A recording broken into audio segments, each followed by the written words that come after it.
लेकिन हमारी जो आवाज़ है, हमारे जो सवाल है, हमारे जो लड़ाई है, वो लड़ाई हेमंत सरकार तक पहुँचेगी। तो छत फेंकता जिंदाबाद, तो छत फेंकता जिंदाबाद।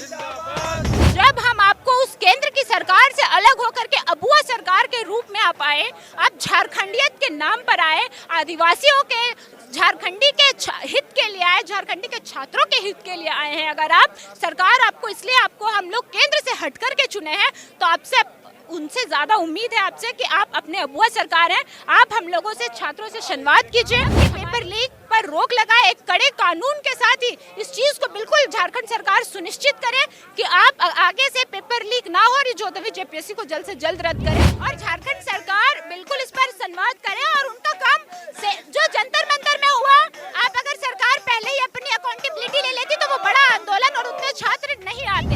अभी हेमंत सोरेन से भी हम यही कह रहे हैं कि आपको हम लोग अपने सरकार के रूप में, अबुआ सरकार के रूप में अपना, ताकि केंद्र से हट करके आप आदिवासी और यहाँ के झारखंडी के हित में सोचेंगे, इसलिए हम लोग झारखंडी सरकार बनाए हैं।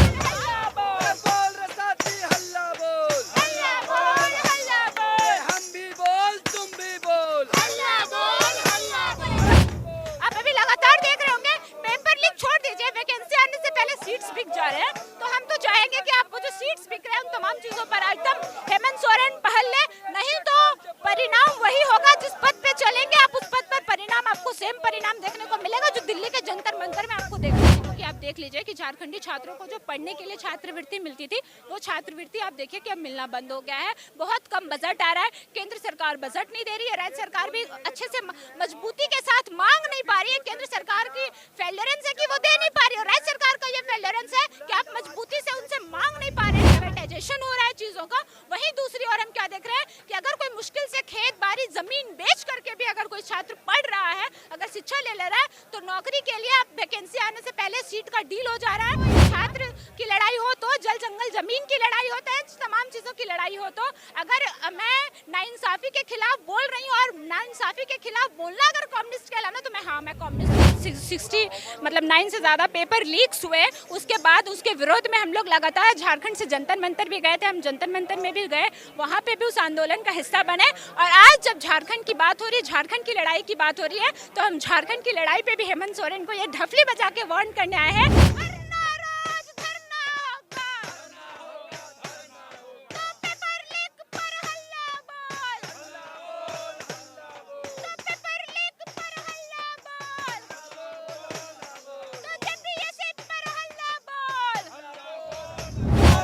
इस वक्त हम जयपाल, राजधानी रांची के जयपाल सिंह मुंडा स्टेडियम पे हैं। लगातार छात्र नारे लगा रहे हैं, नारों के माध्यम से अपनी आवाज़ों को रख रहे हैं। लगातार बड़ी संख्या में छात्र देख सकते हैं, अपनी मांगों के लिए छात्र लगातार धरना बैठ रहे हैं। हमारे साथ डफली वाली लड़की हैं, क्या नाम है आपका? जी, मेरा नाम विभा है।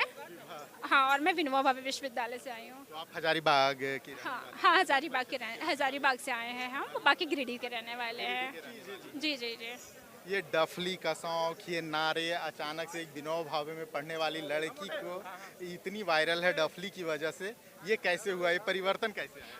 ये अचानक का शौक नहीं है, एक लंबा इतिहास रहा है डफली का, नारों का, एक गूंज का, एक हजारीबाग हो चाहे वो झारखंड हो, लड़ने का, पढ़ने का एक लंबा इतिहास रहा है। और इस चीज़ का झारखंड हमेशा से गवाह रहा है, पहले से भी, और आज भी इस बात का झारखंड गवाह बन रहा है। हजारीबाग, गिरिडीह समेत तमाम जिले इस आंदोलन का गवाह बन रहे हैं यहाँ पे। आपकी डफली की वजह से यहाँ मौजूद बहुत सारे छात्र हैं जो मोटिवेट हो रहे हैं, जिनमें एक एनर्जी आ रही है। ये नारे आपने सीखे कहाँ से, आपने पढ़े कहाँ से, आई ये क्या खुद के लिखे हुए हैं? जी, अभी हम लोग पिछले दिनों हम लोग जंतर मंतर भी गए थे, जहाँ पे भाजपा का जो पेपर लीक हुआ था, लगातार 9 से ज़्यादा पेपर लीक्स हुए, उसके बाद उसके विरोध में हम लोग लगातार झारखंड से जंतर मंतर भी गए थे, हम जंतर मंतर में भी गए, वहाँ पे भी उस आंदोलन का हिस्सा बने। और आज जब झारखंड की बात हो रही है, झारखंड की लड़ाई की बात हो रही है, तो हम झारखंड की लड़ाई पे भी हेमंत सोरेन को ये ढफली बजा के वार्न करने आए हैं कि जैसे हम लोग दिल्ली में आपसे इस्तीफा भाजपा से ले लिए, आप उस रास्ते पे मत चलिए, वरना झारखंड का छात्र, झारखंड का नौजवान जो लंबे समय से पढ़ रहा है, अब आप मजबूर कर रहे हैं उनको सड़कों पर उतरने पर, तो आप इस चीज को बिल्कुल मत कीजिए। क्योंकि एक कहावत है, एक नारा है कि जब जब छात्र बोला है तब तब राज सिंहासन डोला है, और वो डोलेगा। ढफली की आवाज सीएम हाउस तक पहुंचेगी? बिल्कुल पहुंचेगी। ये ढफली ही नहीं, उन तमाम छात्रों की आवाज है। ये ढफली बस उन तमाम छात्रों की आवाजों को ऊर्जा दे रही है, उन तमाम आंदोलनों को ऊर्जा देने का बस काम ये ढफली कर रही है। बाकी जो है ये ढफली की आवाज बस ऊर्जा है, लेकिन हमारी जो आवाज है, हमारे जो सवाल है, हमारे जो लड़ाई है, वो लड़ाई हेमंत सरकार तक पहुंचेगी, ये हमें पूरी उम्मीद है। मेरा एक सवाल है, जल जंगल जमीन की लड़ाई हम लोग हमेशा से लड़ते आए हैं। हम झारखंड के लोगों का एक इशू है कि जल जंगल जमीन हम सुरक्षित कर लें। कभी लगा था पेपर लीक, अपनी नौकरी, अपने हक के लिए इस तरह से छात्रों को खुले मैदान में रहना पड़ेगा? देखिए, इस पे दो चीजों पर हम लोगों को सोचने का जरूरत है, झारखंड के लोगों को। कि एक तो सबसे पहला हम लोगों को सोचने का जरूरत है कि ये पेपर लीक का जो मुद्दा है वो पूरे देश का मुद्दा है, लेकिन साथ ही उस देश के मुद्दे के साथ भी हम लड़े, हम तमाम छात्र लड़े, तमाम नौजवान लड़े, पूरे देश भर से लड़े। लेकिन जब हम आपको उस केंद्र की सरकार से अलग होकर के अबुआ सरकार के रूप में आप आए, आप झारखंडियत के नाम पर आए, आदिवासियों के, झारखंडी के हित के लिए आए, झारखंडी के छात्रों के हित के लिए आए हैं। अगर आप सरकार आपको, इसलिए आपको हम लोग केंद्र से हट करके चुने हैं, तो आपसे, उनसे ज्यादा उम्मीद है आपसे कि आप अपने अबुआ सरकार हैं, आप हम लोगों से, छात्रों से संवाद कीजिए, हमारी बात को सुनिए। और ये जो पेपर लीक का मुद्दा हो रहा है, आप देखिएगा कि नेशनल टेस्टिंग एजेंसी एनटीए जैसी, जेपीएससी में भी आप देखिएगा प्राइवेट टेस्टिंग एजेंसीज को इस सब का जो ठेका पट्टा मिल रहा है।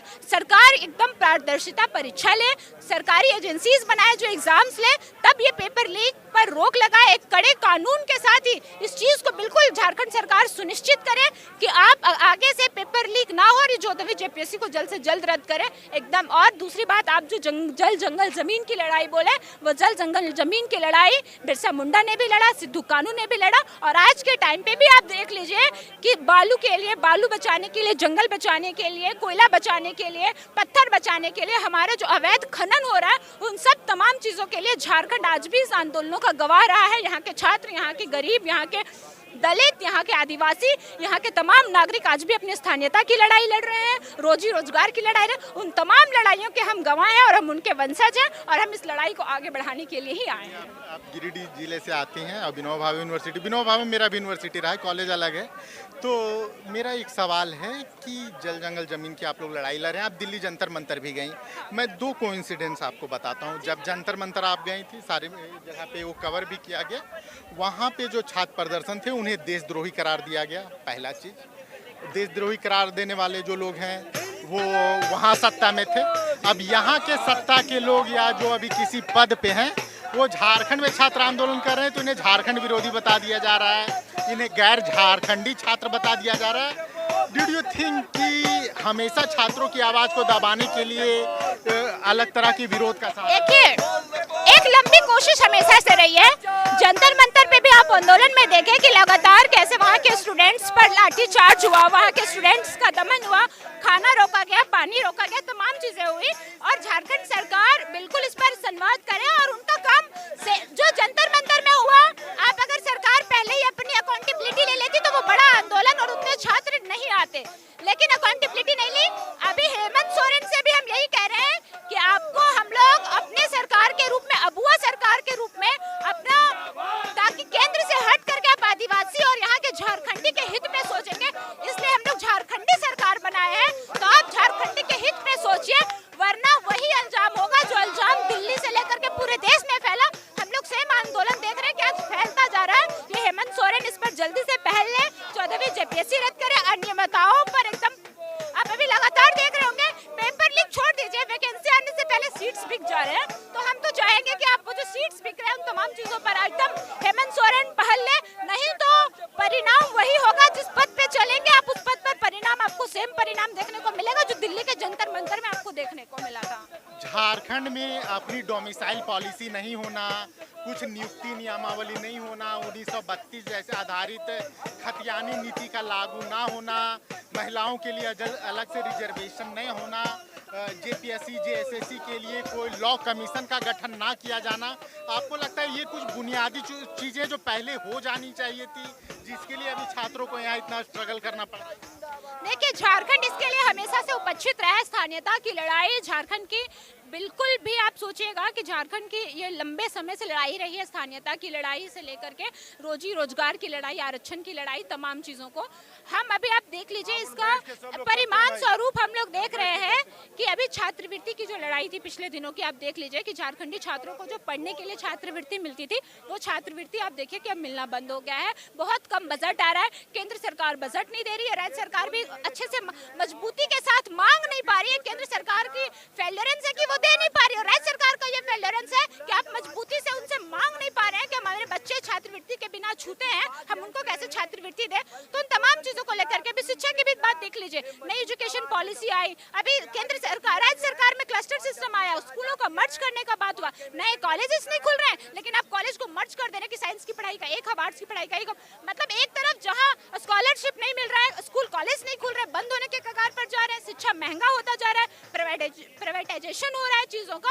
वहीं दूसरी ओर हम क्या देख रहे हैं कि अगर कोई मुश्किल से खेत बाड़ी जमीन बेच करके भी अगर कोई छात्र पढ़ रहा है, अगर शिक्षा ले रहा है, तो नौकरी के लिए आप वैकेंसी आने से पहले सीट का डील हो जा रहा है, उसके बाद वैकेंसी आ रहा है, और फिर आप देख लीजिए कि आज ये जो छात्र हैं, आप देख लीजिए संघर्ष कर रहे हैं, सालों साल संघर्ष कर रहे हैं, और ये संघर्ष जारी है सब। मेरा आखिरी सवाल आपसे ये रहेगा, फिर हम लोग बात करेंगे। डफली, लाल गमछा, यहाँ पता है उपनाम देने की बहुत कोशिश हो जाती है। कोई भगवा गमछा लेता है तो उसे हिंदूवादी करार दे दिया जाता है, कोई हरा गमछा लिया उसे मुस्लिम सिंपैथाइजर बोल दिया जाता है। आप लाल गमछा लेके आई हैं, डफली लेकर आई हैं, आपको इस बात का डर नहीं कोई आपको कल कम्युनिस्ट करार दे देगा, कोई आपको नक्सल सपोर्टर? बिल्कुल, देखिए कम्युनिस्टों के लिए भी बहुत ये है कि लाल क्रांति का प्रतीक है, ये लंबे समय से रहा, रिवॉल्यूशन का प्रतीक रहा है, खास करके गरीब मजदूर और तमाम जल जंगल जमीन की लड़ाई में क्रांति का प्रतीक रहा है। तो मुझे इस लाल गमछे को पहनने में बिल्कुल हर्ज नहीं है, और अगर मैं इस लड़ाई को, या छात्र की लड़ाई हो तो, जल जंगल जमीन की लड़ाई हो तो, तमाम चीजों की लड़ाई हो तो, अगर मैं नाइंसाफी के खिलाफ बोल रही हूँ और नाइंसाफी के खिलाफ बोलना अगर कम्युनिस्ट कहलाना, तो मैं कम्युनिस्ट हूँ। आप लड़की हैं, लगातार आंदोलन में, बहुत सारी लड़कियों को मैं आंदोलन में देख रहा हूँ कि क्या परेशानियाँ हो रही हैं एज अ गर्ल, क्योंकि बहुत सारी चीज़ें होती है मैनेज करने में, क्या परेशानियाँ हो रही है, कैसे आप लोग मैनेज कर पा रहे हैं? जी, अभी हम लोग देख रहे हैं कि लगातार अभी आप देख लीजिए कि टेंट के जो हालात है, बारिश हो रहा है, पानी गिर रहा है, मच्छर काट रहा है, आप एक तरीके से देख लीजिए कि महिलाओं के लिए वॉशरूम्स होने चाहिए जो परफेक्ट तरीके से होने चाहिए, आप उसका दिक्कत हो रहा है। उन तमाम दिक्कतों का सामना करते हुए भी महिलाएं लड़ रही है, और ये लड़ेंगी, क्योंकि हमारा इतिहास ऐसा नहीं है कि आज ही महिलाएं लड़ रही, फूलों झानों से लेकर के तमाम लोगों का इतिहास रहा है, और हम उन इतिहास के गवाह हैं, और हम उनके पीढ़ी हैं, और हम उस पीढ़ी को आगे और उनकी लड़ाइयों को आगे करना है। कल उनकी जो लड़ाइयाँ थी, हम आज की जो लड़ाइयाँ, उन लड़ाइयों के साथ आज की फूलों जानो आपके पास सामने खड़ी हैं। देखिए, तो ये विभा है, डफली बजाकर हेमंत सरकार के कान में बार बार बोल रही हैं, मुख्यमंत्री जी जोहार है, हमारी बातों को सुन लीजिए, हमारी फरियाद को सुन लीजिए, पेपर लीक बंद करवा दीजिए, अकाउंटेबिलिटी ले लीजिए। उम्मीद है हेमंत जी छात्रों की बात सुनेंगे, झारखंड की बच्चियों की बात सुनेंगे, झारखंड की बच्चियों की फरियाद सुनेंगे, और जो इनका हक है वो हक इन्हें देने का काम करेंगे।